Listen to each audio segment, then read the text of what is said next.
So today we will be talking. So we've talked about in the past. We've talked about the three branches of government. We talked about last week what those three branches of government do. We know that the legislative branch makes the laws. We know the executive branch executes the laws, and we know the judicial branch, they interpret the laws. However, we're going to talk about today a little bit about how do you get into those branches? How do what like or once you're in the branches also, what do you do about getting reelected? How do you uh what are the requirements is the word I'm looking for. What are the requirements to actually get in to into government? So I want you guys to just write down this bolded section. So students will be able to analyze and describe the structure of the Constitution. So this was our standards as well for last week, but we're still using it today because we're talking about how the structure of the Constitution is for the requirements it takes to actually get into government. What does it take to actually get into Congress? What does it take to be a president? What does it take to get in the Supreme Court? We will talk about all that today. And then we're also going to be exchanging information and ideas with others. So we're actually going to be using breakout rooms. We're going to be breaking off into breakout rooms today. And of course, and there we'll be able to exchange some different ideas, actually be very creative today. We're going to have a pretty creative activity at the end of the Nearpod today for our what do you call it, open response. So I'm going to give you guys another, let's say 15 seconds to write down this bolded section.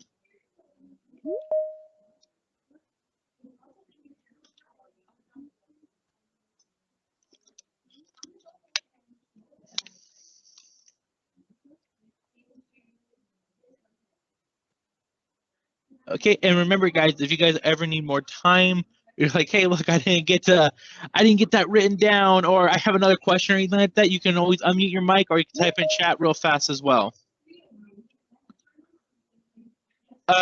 If the Nearpod's not working for you, you can always follow along on the Teams as well.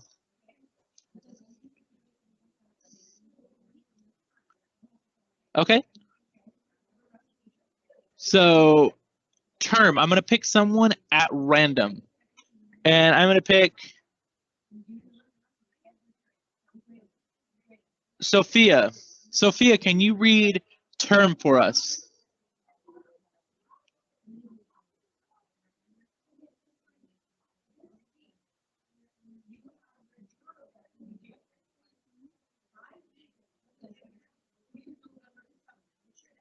Sophia, can you read term for us?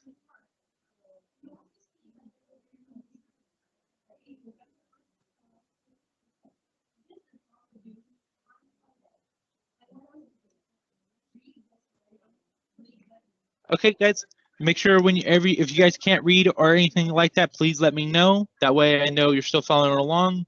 And maybe you can't read at that time because there's something else going on. Just let me know, okay, guys? So I'm gonna pick someone else. So I'm gonna pick, let me go to the randomizer again. Okay, Soshi, can you read term for us?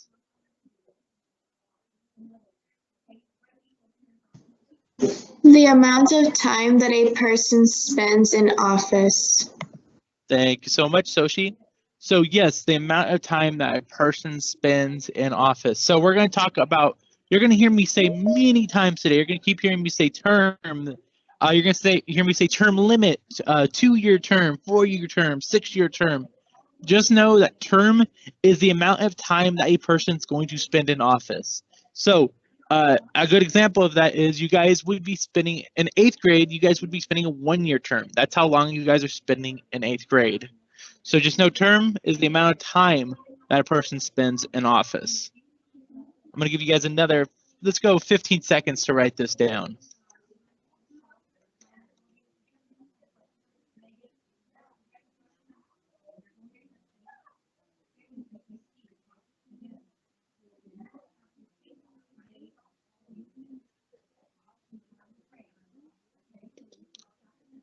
Okay.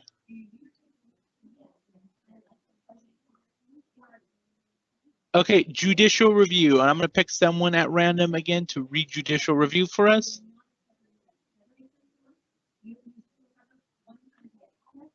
Okay, Emily, can you read judicial review for us? Judicial review. Power of the Supreme Court to say whether any law or government action goes against the Constitution. Thank you so much, Emily.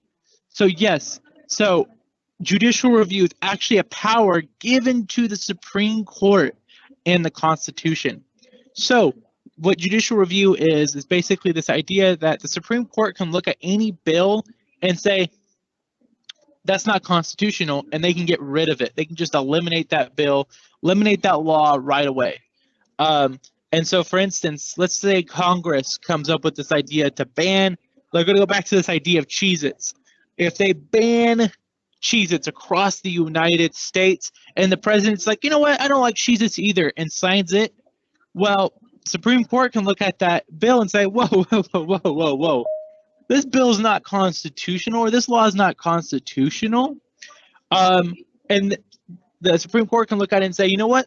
It's unconstitutional. We're going to use judicial review, and we're going to get rid of it. It's just gone forever.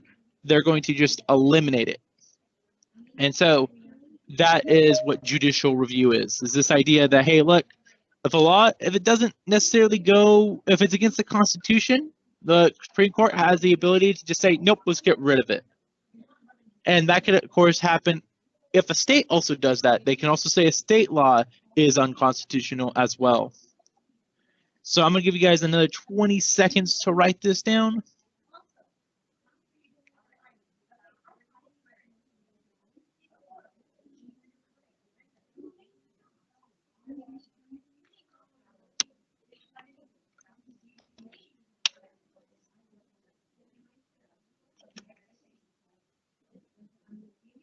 Okay. And remember, if you guys ever need more time, just please let me know. Okay, due process. And again, I'm going to pick someone at random. Okay, Isaac, can you read due process for us?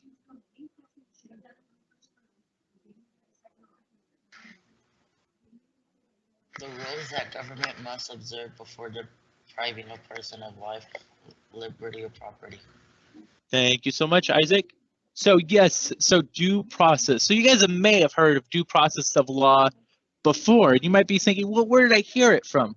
Well, you might have actually heard it from, if you guys have ever watched the show Cops or any type of show where there's cops or anything like that, you guys may have heard of due process. So what due process is actually the process that the government has to go through before they can take your life away from you, before they can take away your liberty or throw you in jail, or before they can take your property away from you. So there's certain rules that the government has to go through before they can do it. And so one of these rules is actually, if you guys have ever heard of the term Miranda rights, you guys have maybe watched Cops or any type of cop show before, and you've heard them say, you have the right to remain silent. Anything can and will be used against you in the court of law. That's actually one example of due process. That's just the rules that they actually have to go through before they can actually arrest you.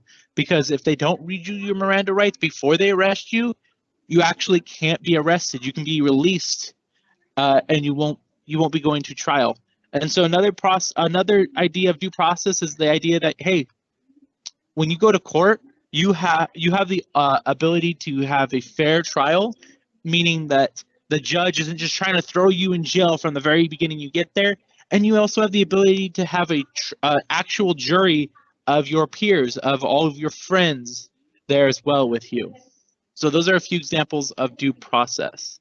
So I'm going to give you guys another 15 seconds to write this down.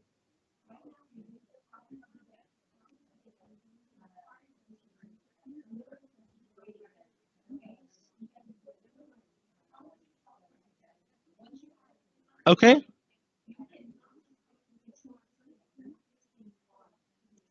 Okay, so I want you guys thinking back to last week a little bit. So we went over the checks and balances last week, but I want you guys to respond in this collaboration board. Why is the system of checks and balances important? Why should we care about this idea of checks and balances? So go ahead, think about it, write it down, and post it to this collaboration board. I'm gonna give you guys about 1.5 minutes to do that.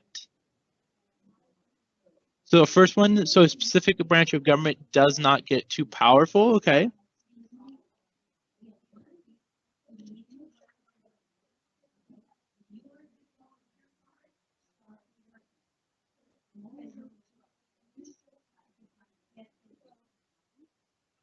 So remember, checks and balances is this idea of that each branch of government is checking over the other. The executive has the ability to veto laws that the legislative makes. They also have the ability to appoint people to the Supreme Court. However, the Supreme Court has the ability to say, hey, look, your guys' laws are unconstitutional. And of course, the legislative, they have the ability to override vetoes, and they also approve of Supreme Court justices as well. So the system of checks and balances is an important part of the Constitution. It is very important. The system of checks and balances is very important because if we didn't have it, it could lead to one branch getting too much power, and it can cause many problems throughout the country. Yes, very important. It definitely can cause a lot of problems throughout the country. And then it is important because each branch will have the same amount of power. Yes, so that's what we try to aim for, is trying to have each branch being equal on power. So they have equal power and could put other branches at check. Okay, yes, they can check other branches, making sure that no government branch is greater than the other. And then a system where the branches limits powers of other branches. This is important because we don't want one branch being stronger than the other. Correct, guys. These are all great responses. So remember, I don't know if I used this example with you guys last week, but think about it as that meme from Endgame when Thanos has that little, I think it's a little knife thing, and he's holding it and he's saying perfectly balanced as all things should be. That's what the checks and balances is.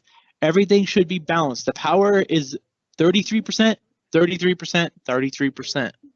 And so remember, if one of the branch becomes more powerful than the other, well, the system of checks and balances is going to say, hey, look, we're going to stop that from happening. We're not going to make sure that doesn't happen. So I'm going to give you guys let's go 15 seconds to get your responses in if you haven't responded already. And then this last one, the system of checks and balances is important because it ensures that no one branch of government would become too powerful. And then a specific branch of government does not get too much power, yes. So I like all of those responses, guys. So the legislative branch. So again, we've talked about the legislative, executive, and judicial branch so much already.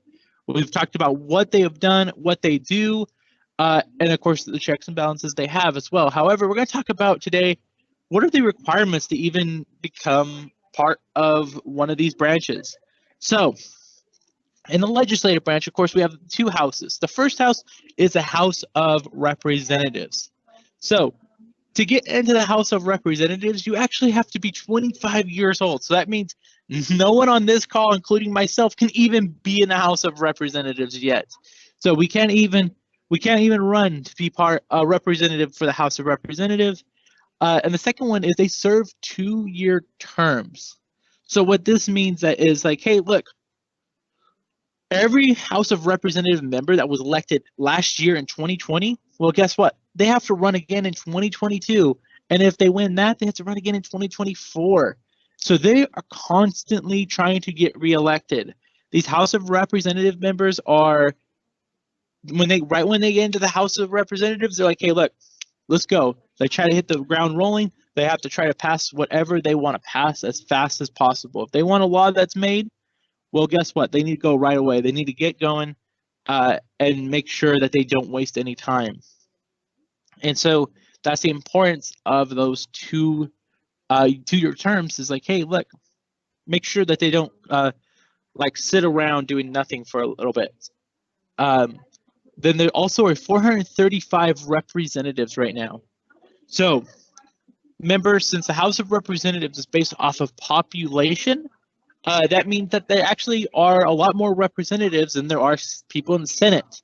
So California, of course, like we talked about the other day, has the most representatives in the United States. However, there are 435 representatives in the House of Representatives. And so that is throughout the entire country. And so the second house of the legislative branch of Congress is the Senate. And so in the Senate, you have to actually be 30 years old. So not only do you have to be 5 years older, but also remember it's harder to get elected into the Senate as well. So you have to be 30 years old and you have 6-year terms. So that means it's not a 2-year term where you have to like, oh, I'm fighting for re-election right when I get elected. No, with Senate, it's kind of like, okay, look, I can put my hands on the back of my head, kind of relax a little bit, take it a little bit slower. And so in the Senate, those people that were elected in 2020, they don't have to be re-elected until 2026. So they don't have to really worry about their future for a little bit. They know they have a little bit more secure future. They can actually take their time with making bills. They can say, hey, look, if I want to pass a certain part of legislation, I can take my time. I can make sure everything goes smoothly and make sure that the bills and the laws that we're passing are correct. And then, of course, there are 100 senators in the Senate. Can anyone tell me why there might be 100 senators in the Senate? Why do you guys think there are 100 senators in the Senate? We've talked about this in the past.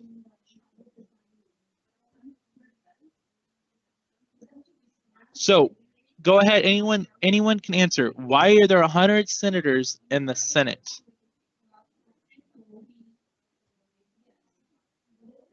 Yes, Emily, there are 2 per state. So remember, if there's 2 per state and there's 50 states in the nation, because remember, we have Alaska and Hawaii up there too. Don't forget about those 2 states. So we have 2 per state, there's 50 states. If you guys do the multiplication, that means we have 100 senators. So good job, Isaac and Emily. So the last thing we're going to talk about here is there are no term limits in Congress. So in Congress, if let's say you turn 25 years old and you're like, I'm going to start running for the House of Representatives. Well, guess what? You can run and keep, if you just keep getting reelected, you can keep in the House of Representatives until you're 90 years old, 100 years old. So you can theoretically stay in the House of Representatives for as long as you want, as long as you can keep getting reelected. And so there are no term limits in Congress. So we're going to actually respond to this question now. I'm going to give you guys the ability to do another collaboration board right now. And I want you guys to answer this question. Should we have term limits for Congress? And of course, explain your answer. So some of the pros of having term limits is you could say, hey, look, we get new people in there, fresh ideas. People aren't just staying in there for the clout or the popularity of being in Congress. However, the cons of having term limits is like, hey, look, if we elected the person, they should be able to stay in there. They should be able to determine what they, if we reelected them, it doesn't matter if they've been there for 50 years or not, we reelected them. And so those are some of the pros and cons. So why should we have term limits for Congress, guys? I want you guys to explain your answer as well.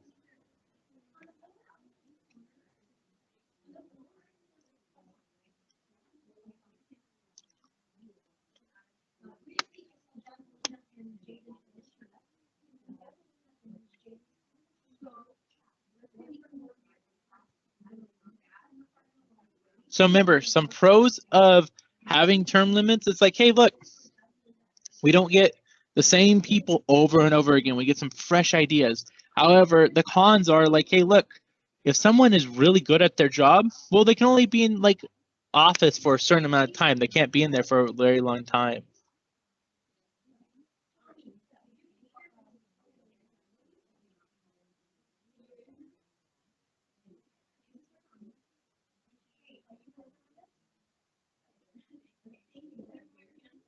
Okay. Yes, because congressional terms limits provide that provide legislature with new people who can have fresh ideas and are strictly focused on serving the interests of their constituents during the short time in Congress. Okay, I like it, Elijah. Okay, Brandon. We should, because I don't think it's a very good idea to elect a person and just keep them there. I think it's good to get new people and fresh ideas. Okay, Lola?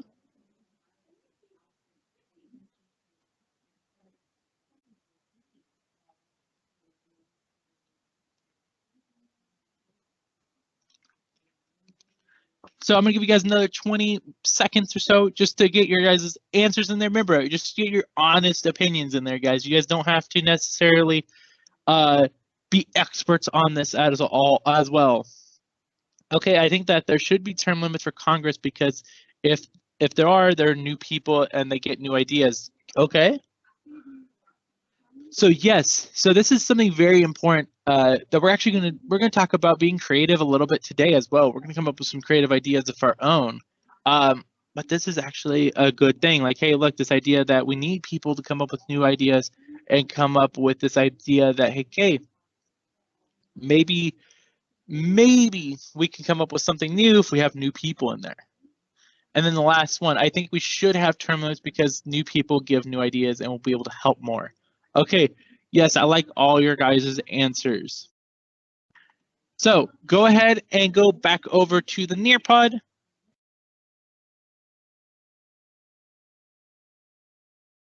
Okay. Okay, so we've talked about the duties of the judicial branch, the executive branch, the legislative. We talked about basically the duties of government. However, what are our duties as an American citizen? So the first most important duty that we have is to vote. We need to make sure that we're voting. And I know that none of you guys can vote right now. However, you guys got to think about it. You guys aren't too far away from being able to vote. Some of you guys might be able to even vote in the next presidential election. And so remember, voting, it might seem like a far away. You might be like, no, I don't really care about that. It's too far down the road. It's not. It's right around the corner, guys. So make sure that you guys, of course, know how to vote. So voting is, of course, how our voices are heard. You can go out in the streets all you want and start protesting. You can say, hey, look, I don't like that the Congress is banning Cheez-Its. It's bad. However, if you're not going to vote, why would Congress care about what you have to say? If you're not going to go out and vote, basically they're going to say, okay, look, we get what you're saying, but if you're not voting, you're not affecting us at all. So why should we care about what you have to say? So voting is important because that's how our voices are heard. And so actually voting occurs on the first Tuesday in November. So it would actually occur today. However, in California, we don't have an election. Today, in California, we actually have our elections every other year, unless there's some type of special election like we saw for governor about 2 months ago. And so, and the last and most important thing probably is you must be a citizen to vote. So if you are a citizen of the United States, so that means if you were born in the United States, or if one of your parents was a citizen, then you have that ability to vote. You have that ability to say, hey, look, I am a citizen of the United States, I can vote. And so also if your family, let's say your family came from Mexico over to America, you can actually go through a process called naturalization, where you can also earn your citizenship and your right to vote in America as well. And so the other duties, you might be saying, well, I know how to vote. I know what voting is. I've been told it's important. However, there's also other duties that you actually have as a citizen of America. And the first one is if you're a male over the age of 18, you actually have to register for the military draft. And you might say, what is the military draft? Well, what happens is whenever we go to war with a country, the president can actually institute a military draft where they take citizens and force them to be in the military. And so we haven't actually seen that in America since the Vietnam War, which was over 50 years ago. However, let's say the United States were to go to war with China tomorrow. Well, if Joe Biden really wanted to, he could say, hey, look, we need people to fight. He can actually institute a military draft. And so it would force all those people that are registered to go into the military. The second most important duty that we have as Americans is that we have to stay educated and informed. When you guys are going to vote on something, you need to make sure that you actually know what you're voting for. You don't want to go in there and say, hey, look, I know we're voting on this bill that bans Cheez-Its in California. I love Cheez-Its, so you don't want to go in there and vote for it. You want to know what you're actually voting for. You don't want to just go in there and just mark yes across the board just because you don't know what you're voting for. You must stay educated and you must stay informed about these responsibilities, about these voting things as well. So those are some of the duties and responsibilities we have. So that was, of course, a quick little video about some 10 terrible reasons to not vote. So everyone, we should have, you guys almost should not have any reason to not vote, guys. You guys always have the reason to vote. And of course, you guys, I know your reason to not vote is because you guys can't vote yet. But once you guys hit the age of 18, if you guys don't, like I said, this video said, I'm going to kind of agree with them on that. Well, if you don't care, then don't vote. However, you guys should care because this is how the world, that's how you change the world. If you're like, hey, look, I don't like how things are going, well, then go and vote. Make sure you make a change. So I'm actually going to give you guys, I'm going to now break you guys into breakout rooms. If I can actually, 1 second. I'm trying to figure out how I can do breakout rooms because I don't have the option right now. So 1 second, guys.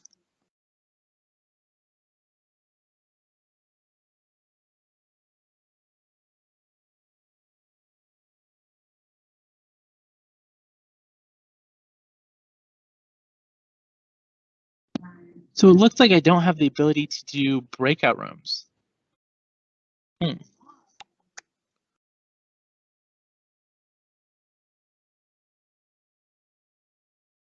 Okay. Well, we're not going to be able to do breakout rooms today, unfortunately, guys, because I don't have that power to.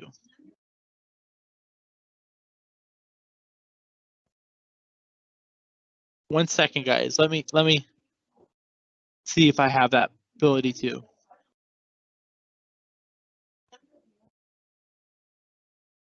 Okay.